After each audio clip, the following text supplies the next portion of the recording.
Yeah, this 2012 will be 17 years. I grew up in poverty. I grew up in North New Jersey in a little town called Passaic, which used to be a pretty popular place back in the early 1900s. In fact, we have the distinction of being the city that helped to create the television. And many movie stars would come through Passaic, and unfortunately, it is not what it used to be. We have a very high poverty rate, very high violence. It is a stereotypical urban city. And I grew up in homelessness and poverty. We did not, many nights where we went to bed, my sister and I, younger sister and I, hungry, and there were days we'd go to school and wouldn't know where home was. My I father mean, wasn't in the house, and it was quite difficult.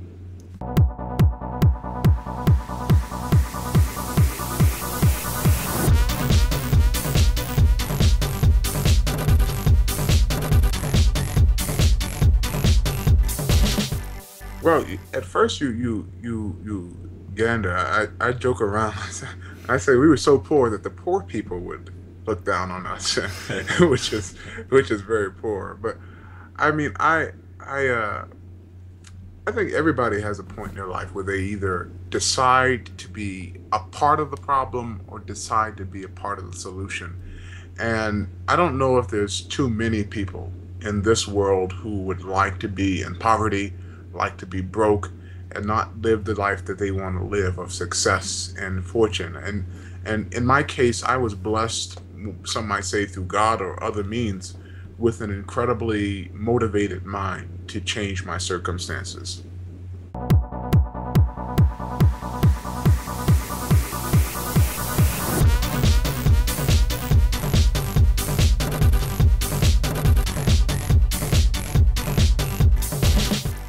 Well, I would like to think nobody successful in life achieves success without recognizing first why we can fail, why we should fail, and why we should not fail.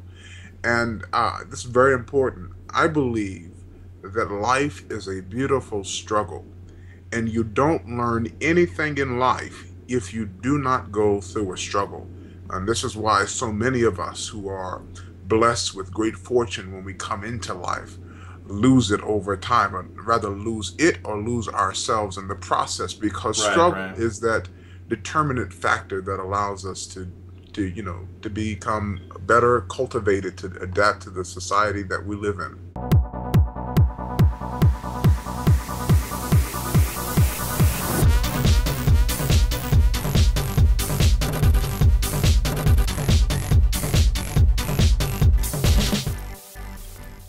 You just take advantage of opportunities.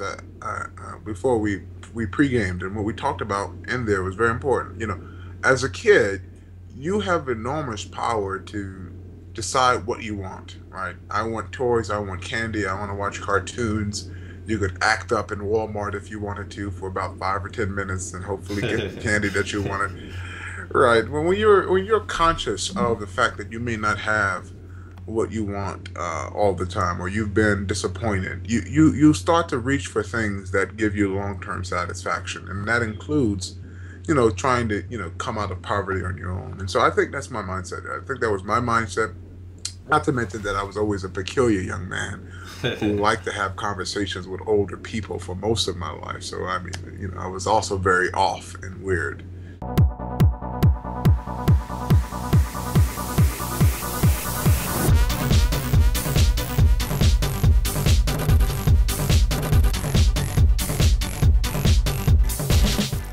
Well, this is actually quite a long story. I'll shorten it just a bit. My grandfather's a preacher in a large denomination, and one day he asked me to film him as he was preaching, and I did. It was an easy assignment. Normally, I would go to church, go to sleep, wake up, and go home. This required me to press record before I went to sleep and press stop when I woke up. Now, I say this in church too, so people don't get confused. One day, I'm putting the tripod away to my grandfather's camera, and an old woman came up to me and asked me. She said, "Son, how much does a tape cost?" And I told her $15. In '96, gas was 89 cents. $15 for a 7, 8 year old was quite a lot of money. And I gave her the tape a few weeks later, and other people came and asked me how come they didn't get a tape, and I told her because y'all didn't give me $15, and that's how my business really matriculated. And there was a lot of events that took it to the next level.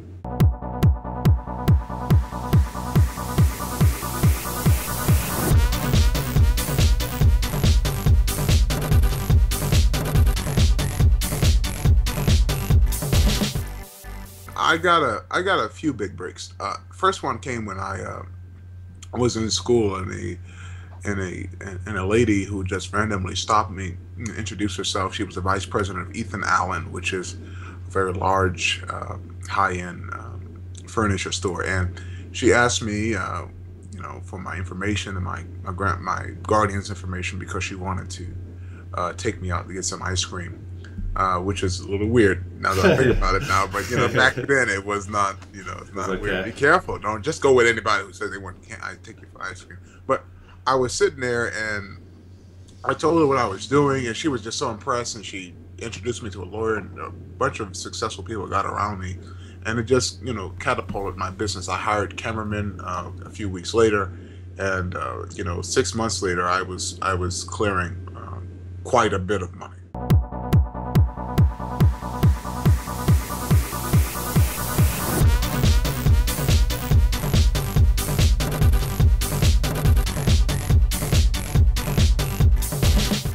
No, I never accepted that. I still don't accept that. Now, I have an arrogance to me. I have a Hmm. view of arrogance to me because I think anytime you have an experience that other people don't have, you should be the most confident person about that experience. Hmm. But I have never thought to myself that I was different than other people. I just always knew that the way I thought at my age was different. I've always believed that was what it was. So, that is what it is.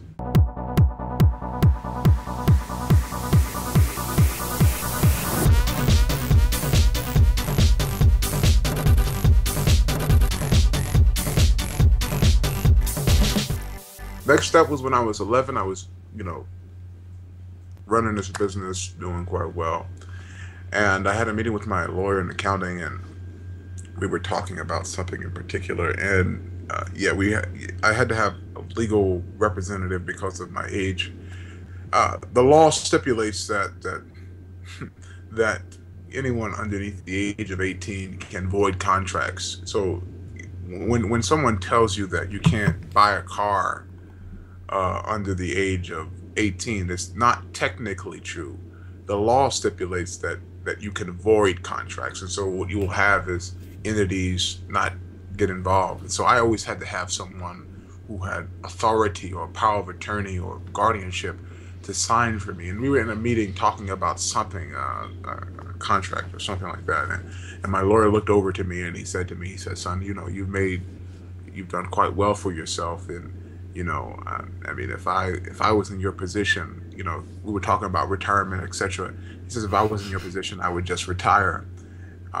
Because he wanted to retire, and he said he needed to work a little more, a few years. I said, "Well, thank God I'm in the position you want to be right now, and so I'm going to do something that I just feel like I can do," and I decided to retire at 11.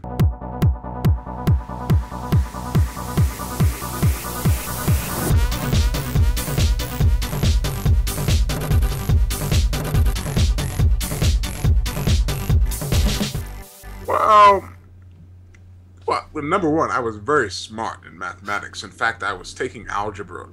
I took calculus AP in the 10th grade. So my mathematics skills were quite tight. Now, I will also say that I had a lot of people around me. And pretty Right, soon my right. grandparents and others in my immediate family were around me, my older sister, etc. So they've seen a lot of the business angles. The process was I got up every morning at 6:30 and got on a yellow school bus. Got home from that yellow school bus and went to my little cove in my grandparents' home, and you know had conversations about business and met with people and shook hands and traveled and introduced myself, and always had my trusty camera around. and started doing other things. It was quite an inventive experience.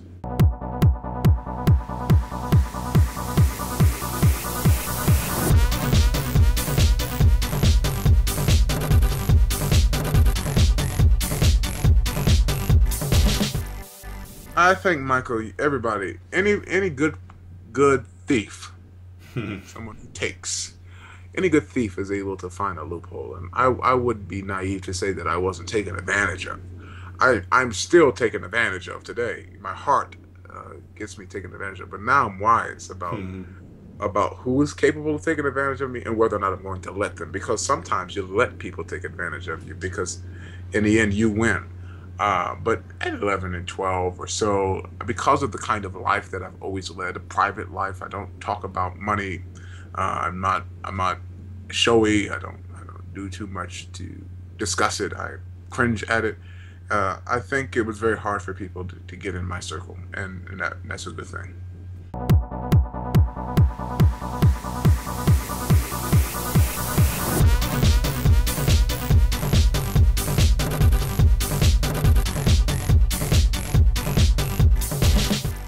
Well, let me put this into context, especially for the young people that are watching. Or because you're doing something that is allowing you to be successful, doesn't mean that that's your purpose, right? And so what you will have is you'll see a lot of success and achievement, but clearly in my case, what I was doing back then was not my purpose. I did not believe it was, and it just wasn't.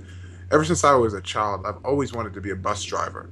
How crazy that sounds, it's true. I always wanted to be a bus driver. I used to see those bus drivers turn those wheels from left to right, and they used to do it quite well. And I thought that was power. One day, I was in a science fair in the ninth grade. I was 13, and I created this airplane that was going to be the best airplane in the world. And I put it next to this sloppy project that had just spaghetti tensile strength hanging all over it, just horrible, horrid. And an hour later, the judges come by, and that sloppy project won. And I just felt that was the most tremendous injustice I have ever seen in my life.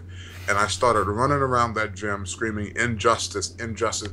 Did it so much that my teachers would just scream, injustice, injustice. And I realized, I said, I got something here, Griggs. I said, Griggs, you got something here. And I decided to start a magazine called Project American Justice to talk about justice in America. And that kick-started my media company.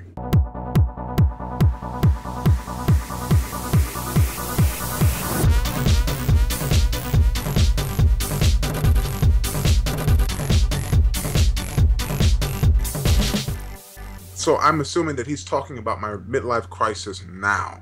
Like, have I had a midlife crisis now, or was it prior? Let's say it's now, right? Yeah. Honestly, I'm also a very honest person. A year ago, I had a mental breakdown. I was depressed. I was frustrated. I had a situation where when you're dealing with high caliber success and you got to live up to, Jason, live up to what you've done before. All right. When you're done, right. At a young age. At 7, and you're trying to constantly outdo what you did at 7. It's very difficult. And so I've always been a man of purpose. I've always known what I was going to do, how I was going to do it, et cetera, et cetera. And last year, I didn't know what I was going to do. And it scared the hell out of me. And I got very depressed.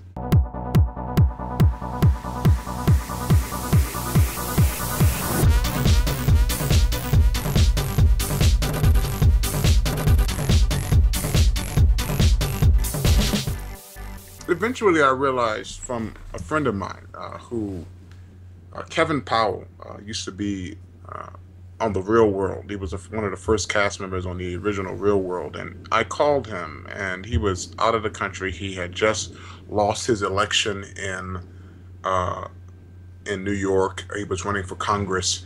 And I had a conversation with him. I told him that I was not happy. I was a little depressed. And he says to me, he says, Griggs, he says, you're a fantastic businessman. You're a great speaker. He says, you're good at what you do. He says, Griggs, you got to run your life like you run one of your businesses. He says, you got to plan your life like you plan one of your businesses. And it's one of those dormant things, Mike. You can make a lot of decisions. You could say you're very plan, But if you don't really sit down and think about it, you just that was the first time somebody's ever said that to me, and it just came to me like a aha moment. Aha, like I knew that, but I never really did it.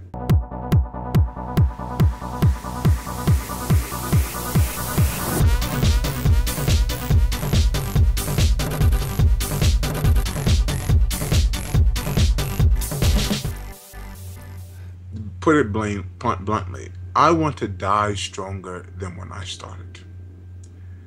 Whatever that means for me, let it be. I don't need to know exactly the details. All I need to be in my mind is prepared for whatever happens.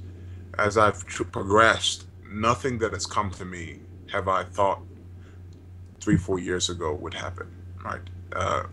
It's always come to me because I've always had a mindset of be prepared. Be prepared for what life is going to present to you and be ready for the challenge. And so I just want to be better every day. I want to be better every day.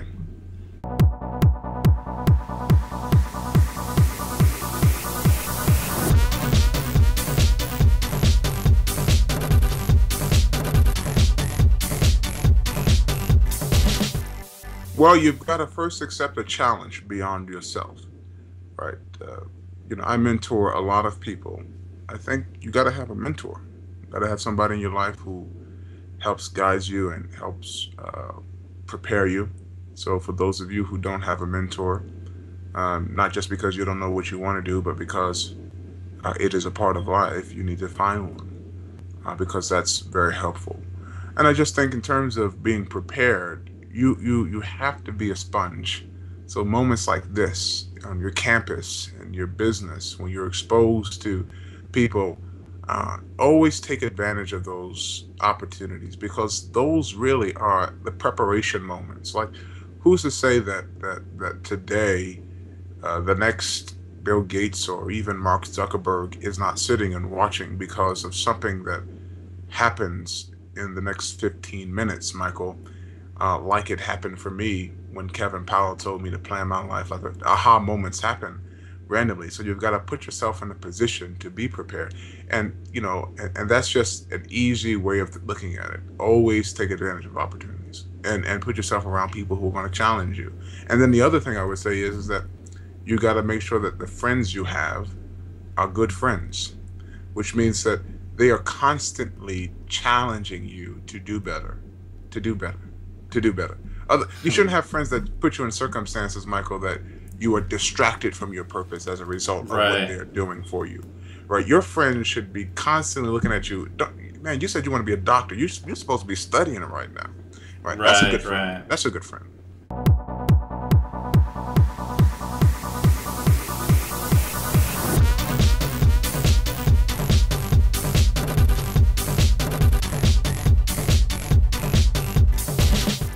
So mentorship is the most important thing that I do in my life. Just most important thing. I guess I would be a great father as a result of that.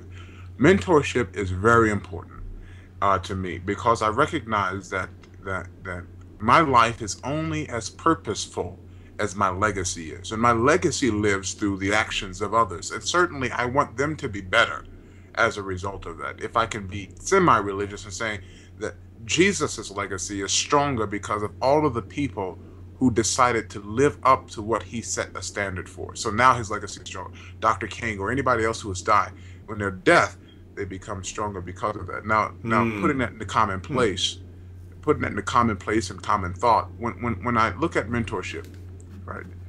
If I'm in a meeting and one of my mentees calls me, I stop the meeting. Now, I've been in the White House, Michael. I've been in multi-million-dollar meetings, and my phone has rang, and I have stopped the meeting, walked out, and taken the phone call. I think that's a part of your character, and that's just who I am. All right, there's just some things you're just not going to get me to do, and one of them is turn my back on young people or people in general that I decide to support. And I think the three most important components of mentorship are care, belief, and love. You must care about the mentee, believe in the mentee, and love the mentee enough to care about them and believe in them even when they make mistakes. And in some cases, it requires a sacrifice of your own self. And I have been mentoring for nearly 9 years, and I have seen people come out of poverty. I've seen people come out of gangs. I've seen people come from very good places, and I've seen a lot of young people who have been underneath my stewardship succeed in life because of my commitment to them.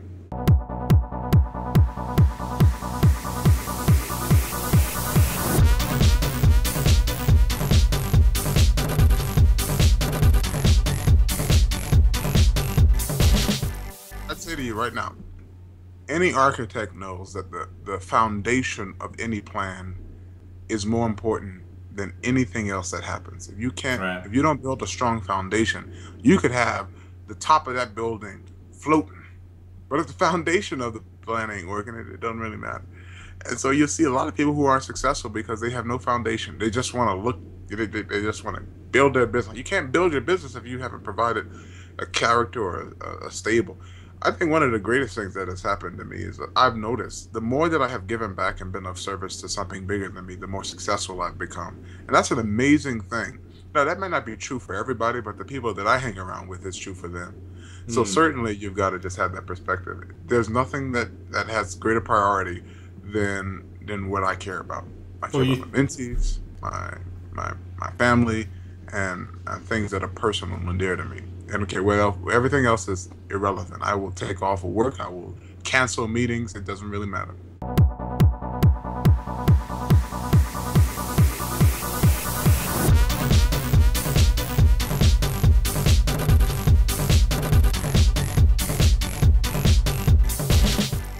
Well, I'm a King fellow, and Dr. King says in his drum major instinct speech, which is by far, in my opinion, the best speech he delivered.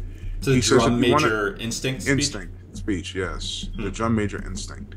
He says, if you want to be important, wonderful. He says, if you want to be recognized, wonderful. If you want to be great, wonderful. But recognize that he who is greatest among you shall be your servant.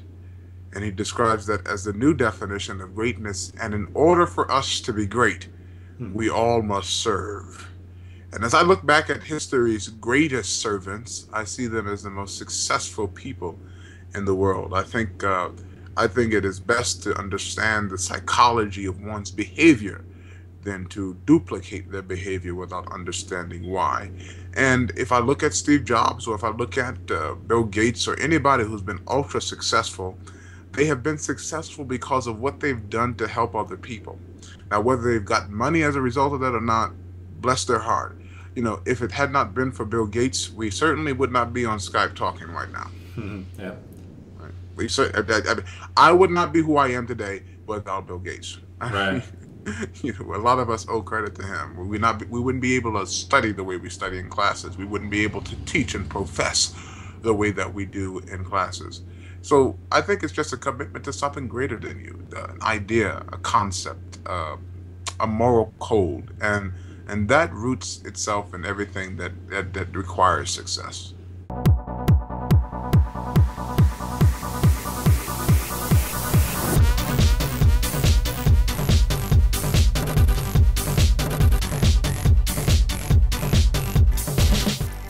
My life is an indication of greater moral tenets than anything else.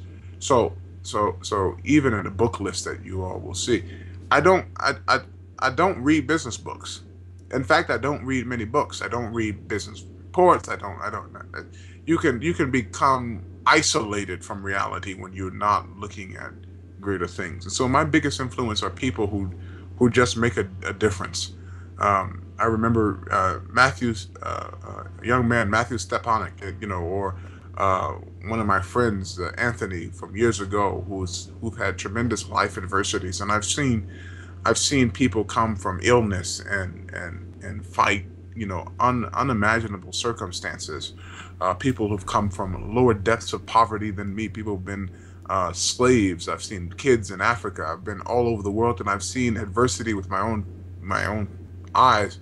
Those things are driving motivations for me. I can't sleep at night knowing that I can do more and be better, and that requires me to do more and be better.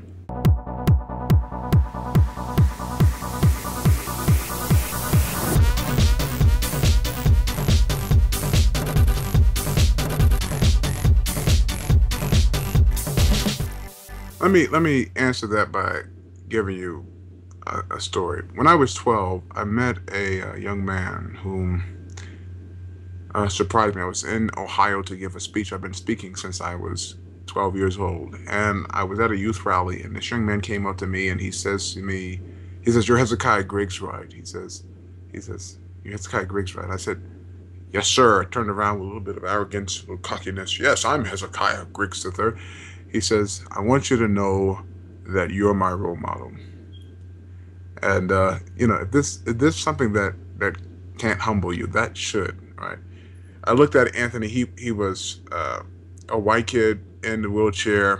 I could tell that different. I could tell we were from different paths in life, and that made me even more humble. This young man says to me that I'm his role model, and I say to him, I say, "Why am I your role model?" He says, "Because you have hope and you have a desire to do great things in your life." I said, "Don't you have hope?" He says, "No." He had leukemia, and the doctors told him in 6 weeks he was going to die.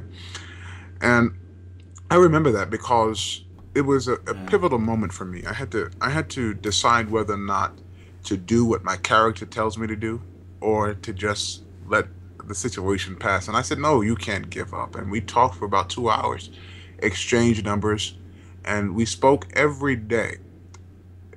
6 weeks passed, 6 months passed, 6 years passed. I spoke to him every day for 6 years. And Really? Wow. January 6th, 2006 was a day I'll never forget. At 5:30 in the morning, I got a phone call from Anthony's mother. She was crying. She told me that Anthony had passed away Uh-huh. that night. And I said to her, I said, "I thought he got rid of the leukemia." And she told me that's not how he died. He died from a drunken driver. Car flipped over 18 times. That was the most difficult experience in my life. I had to go and eulogize this young man whom became such an important part of my life. And I remember every day we would talk, and he would say at the end of the conversation, he says, "You're my role model." And I would joke, I would say, "Bless you," which I do often. And I didn't realize until when I stood over his coffin that he was my role model, right? I never told him that. But, you get moments like that where you just sit back and reflect, right? I have had an enormous opportunity to have people like Anthony in my life who have impacted me, and you can't forget those moments.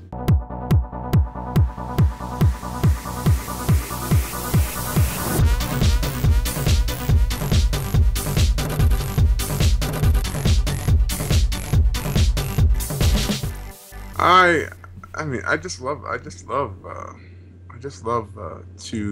to sit back and listen. As much as I talk, I do as much listening. And I mean, I don't know. I don't even know where it came from. I was asking my friend the other day. I said, "Where did I get this drive to care about people?" I have no idea. Like, I could look at a kid who other people would say is not capable of being successful, is not, and I can look at him and I literally can see a CEO. I can see it. Like, that to me is important. I think as I have matured, I've also allowed life to mature with me. And I think anytime we allow ourselves to mature as human beings, ultimately our life is better because of it. And so, what I want all of us to do is recognize that there is a lot of maturity that we have to go through as human beings before we can be called leaders for a given career or job. All right. And I think there's a lot of young people, even right now, listening to me who have strong desires and have dreams that they want to accomplish in their life. And certainly, I will tell each one of them, without even having met them, that I believe that they're capable of doing it. And I mean that genuinely, so long as their life is prepared for what is to come.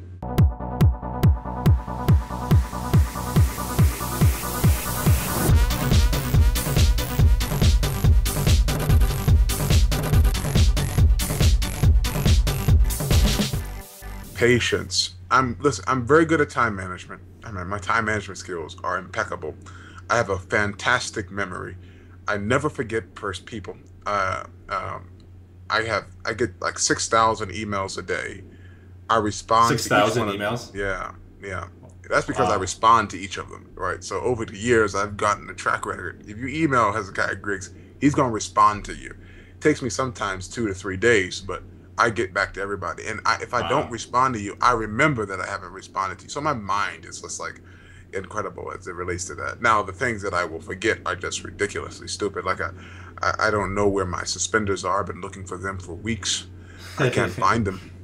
That's why I don't, because I don't wear them. I also have a pretty good, strong mentality about.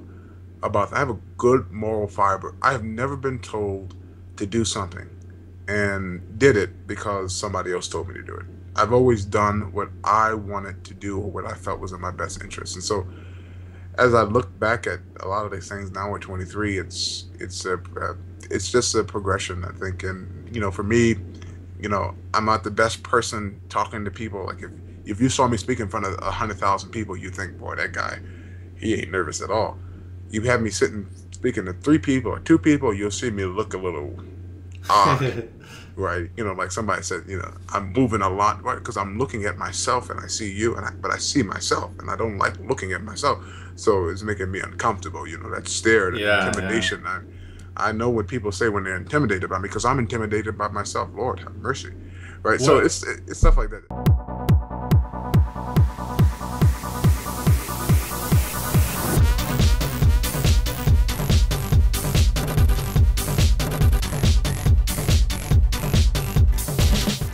Here it is, right?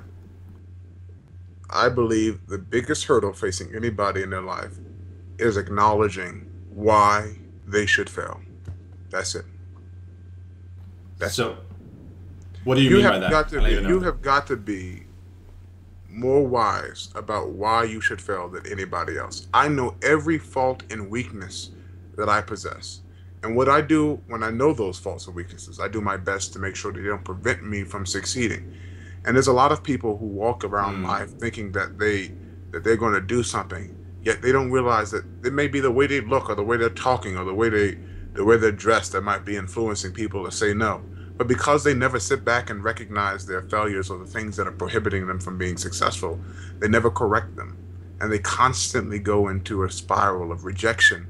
And Hmm. ultimately, they try to be a doctor for a problem that they should have long been solved on their own. So it is the case. And every one of my mentees, I make them go through the same process of examining their failures and putting in a process and a rubric for how they're going to address them and move past them. Right. And once you do that, I mean, there's nothing that can hold you back. Right. I know what's my weakness. So somebody calls it out to me, say, thank you very much, kindly. Thank you kindly.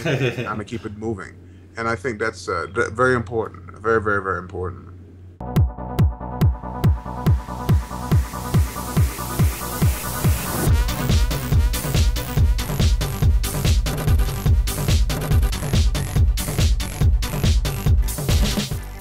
Yeah, I mean, I'm a very shrewd businessman. I mean, because I liken to think that when you're not doing what you're supposed to do, it doesn't allow me to be as effective with all of my nonprofit things as I need to be. It's messing as I use some vulgar language that we're not going to use during this Skype call, but it messes with the kids' money.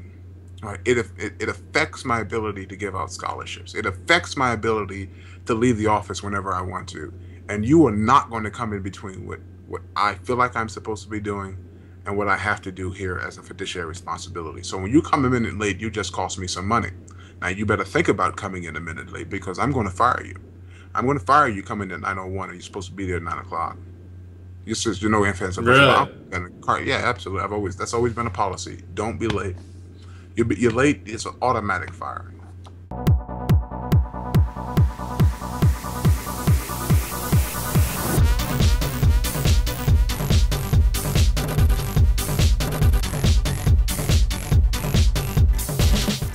Steve Jobs would fire people in the elevator. I've not done it in the elevator, but That's I've done it awkward. close to the elevator. I've fired you while walking you into the elevator. Yes, yes, yes. And when I was younger, I dealt with a lot of things. I dealt with racism, gender discrimination. I mean, not gender, ageism, gender. But they have a whole bunch of women rights organizations talk about since when? No, ageism and a variety of other things. And so I had to be a little more difficult. You did not refer to me in my office, unlike most of these tech startups now, by first name. You called me Mr. Griggs, and there Really? was no Wow. slippage of that. I mean, that was from the beginning. And I just had a very stern mindset. You were not going to take advantage of me because you thought that I was a young, weak kid. No, no, sir. No, sir. You were going to respect me, and you were going to have the utmost respect for my institutions. And if you did not, you were not going to work for me. You knew that every day. Now I was going to Wow. show you love, and I was going to appreciate you, and I was going to give you you were going to get paid well, right? Because I paid my people well, but you were not going to disrespect me as an individual or this business. And I've always had that mentality. I still have it today. I don't even let my staff members call me Hezekiah. Just some old things. Now I go to these companies now, Michael, that we're funding, and they're walking around with shorts on and sandals in the office, calling each other nicknames, and I'm like, oh my God, Jesus Christ, no, no, that's not how we operate.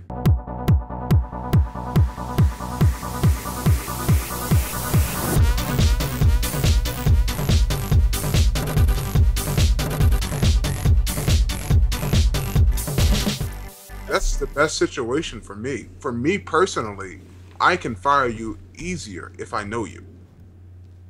When I don't know you, I don't know how you're going to react. Right. Right, And right. as I have got into higher levels of business and corporate ladders, I've had to have.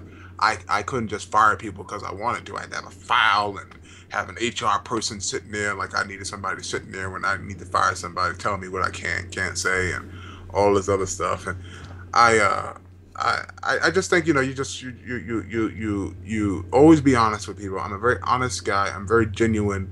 When you know me, you know that I would never do anything to hurt you. Right? That's number one. That I would always look So out it's for your the best intention interest. behind it too. Yes, and so even when I fire you, I'm doing it for a good reason.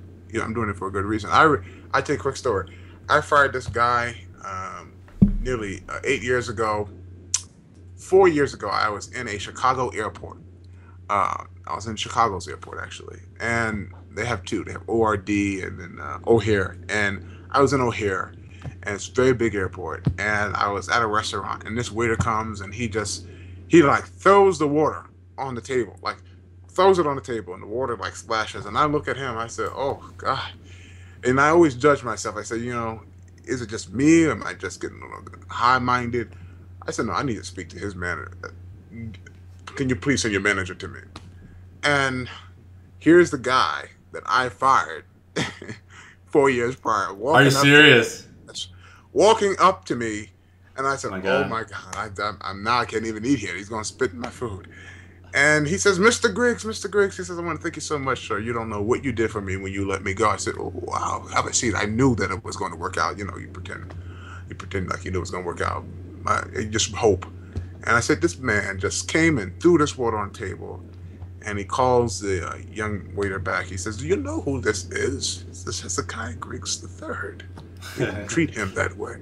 He says, "I'm going to teach you a lesson that he taught me." He says, "Never make a mistake when you're supposed to be watching." He says, "You're fired." He fired the kid right in front of me. I thought that was pretty impressive. He says, "Mr. Griggs, I Wow. want you to know when you fired me, I decided to be an entrepreneur." And now he owns the restaurant that I saw him at. So he was the owner too. So Wow. That's it's pretty. incredible. I was stoked up about that. And so I went back to my office. I said, "Let me tell you something, folks. When I fire you, you're going to be the boss."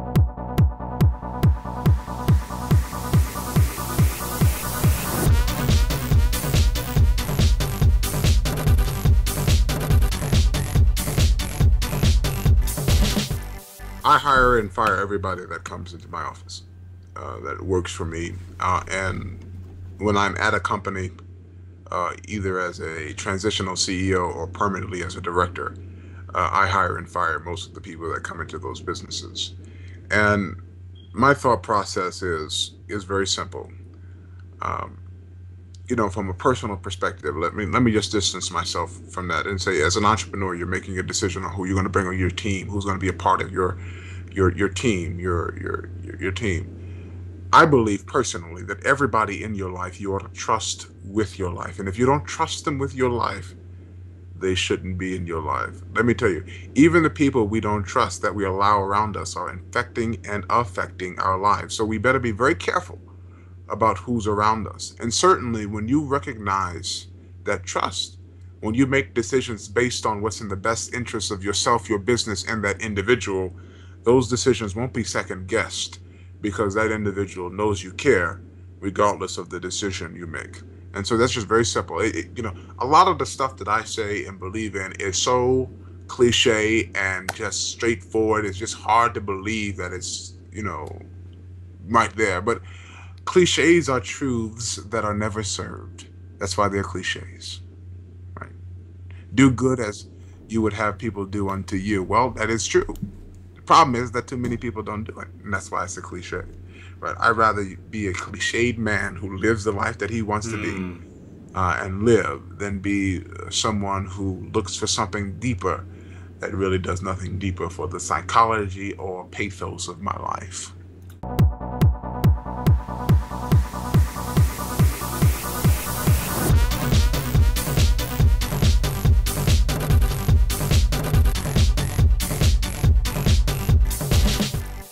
I had an English teacher in high school, Michael, who was, I just tell you, this teacher, boy, she wouldn't let you get away with anything. I remember a kid came into class and said the principal kept her in the office, had a note from the principal, and she says, I don't care. I remember the next day the principal came to the class and told the principal, I don't care what you come. She's failed for that day. And I saw that and I said, my God, this lady's not going to take any excuses. And she challenged us every day. She said, I don't care what your problem is. You're going to get your work done. And a lot of kids thought in my school, had 3,500 kids in my school, everybody knew who Miss Mataski was, thought she was just a mean woman. But I remember her because she trained me for life. And life teaches you that nobody cares about what you're going through or your mistakes or your challenges. What they care about is what you do when they want you to do it, right? Are you prepared? Are you ready when they want you to be prepared and ready? And so as I think about these decisions, obviously time management is important. My teacher says perception is your reality. So that's important. I want to give you something, one of the biggest nuggets that I can give you right now. Expectations drive results, right?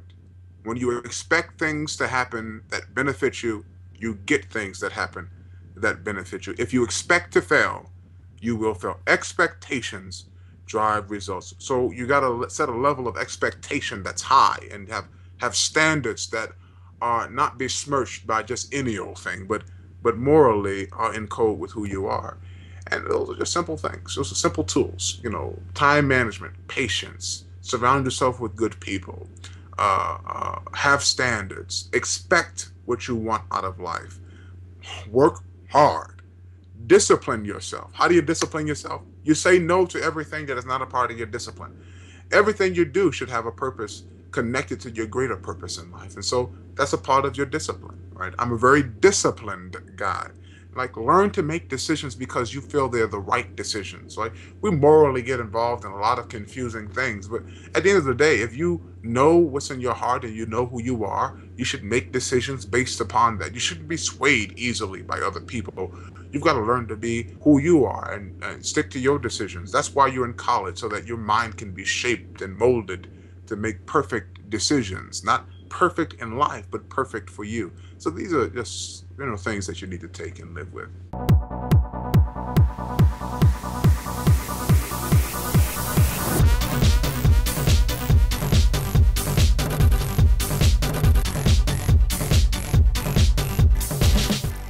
All right. So particularly what I would do with my mentees is I would tell them, I give them a topic to write about, maybe something like what is it about you that would cause you to fail? And I'd give them 3 subpoints. Number 1, what are your faults and your weaknesses? Number 2, what is the value of failure, meaning reaching back to the thesis topic itself? And then number 3, why did I want them to write the thesis? And then as a part of that thesis, they would exhaust the given topic and points and then present it to me. Now, most people, when they present it to me, they think that I'm judging them by that. But really what's happening is that they've had to deeply analyze within themselves who they are And in that process, they've learned something about themselves, hopefully, that they did not know before. And so this is the same case that I would say to anybody. Sometimes you just got to sit down and plan your life like you would plan a business, right? Who are you? What are you? What do you want to accomplish in your life? And what commitments, what steps are you going to take right now?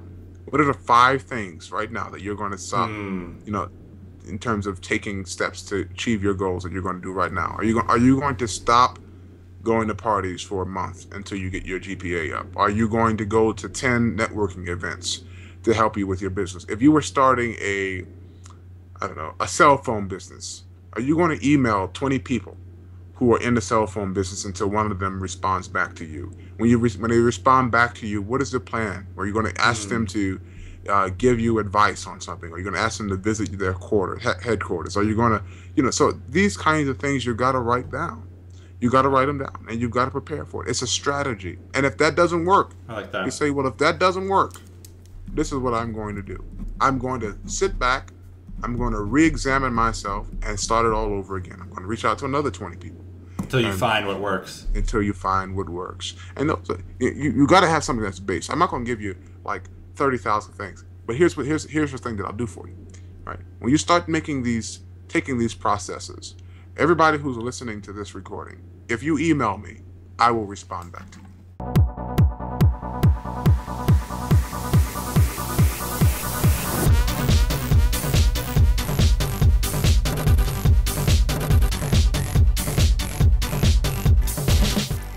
Well, Fernars is a very good friend of mine. He is a partner at our firm, H360 Capital, and he's also the former vice president of Dell and the former vice president of Motorola. In fact, he oversaw the development of the Motorola Razr. And if you read the book, you'll notice that I actually wrote a note inside of the book about the book. And I have never done that before. What Fernars presents in this book is the process required to achieve in the corporate system the kind of success that you want to achieve, right? So it's not a business book as much as it is about navigating the waters as a man, as a woman, and achieving the heights that you want in corporate America. And I thought, he gives a lot of anecdotes and stories that he presents that bring to life and bring tremendous value to the circumstances. He talks about how his character ultimately allowed him to go from one place to the next. He talked about how he never let anybody disrespect him, and as a part of not allowing even his bosses. And when they saw that he would not tolerate disrespectfulness to him as a man, they decided that they were going to help him and took him up in many ways to higher levels in life. And it just goes to show you that there are good people always make it to the top.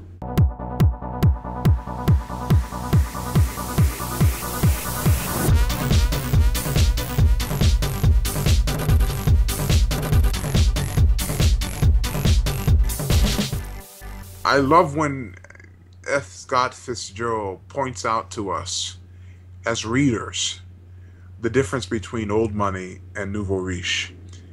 And he does it so fantastically. He describes what sometimes we view as valuable and how sometimes it's not. And there's this allure of Gatsby that you just can't really pinpoint. Is he just some new age cat, or is he just a renegade? I find it very fascinating when he describes in vivid detail the slums compared to the wealthy people and what they do in those areas. And I just think it's a very good character development book for people who want to be successful, about the kind of the life, the way that you must comport yourself as an individual in life.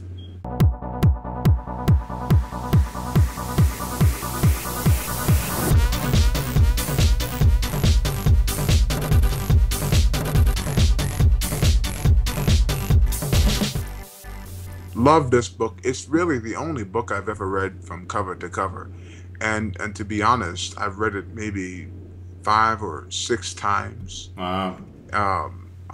Every time I give it to one of my mentees, I read it with them, and so this book is just phenomenal. I'm a Christian by trade, but this book it doesn't talk about Christianity at all. It talks about Buddhism and some other things that Christians would be like, oh, but here's the best part about this book. It has nothing to do with religion. It's about Siddhartha's quest to understand his purpose in life, and how intelligent he is compared to his peers, and how arrogant he can be at times, and how it took his entire life to realize that what he had at the beginning was just as good as what he's going to have at the end. And sometimes we've got to appreciate, you see what I'm saying, Michael? Sometimes we've got to appreciate what we have in order to fully be able, later in our life, appreciate what we don't have. He has things happen to him that he unconsciously was doing to other people, and that ultimately allowed him to have the wisdom necessary to be able to interpolate the events that happened in his life and seek out wisdom in better ways. Sometimes we're looking for something, but we're looking for it in all the wrong places. We're looking for something that we already have right in our homes, right next door, right in school.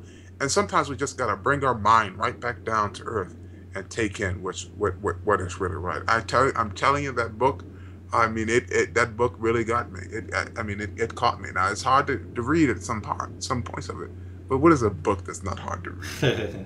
That's deep, Ben. The world is our mirror. Yes. The river. Let the river speak to you, Michael. Let the river speak.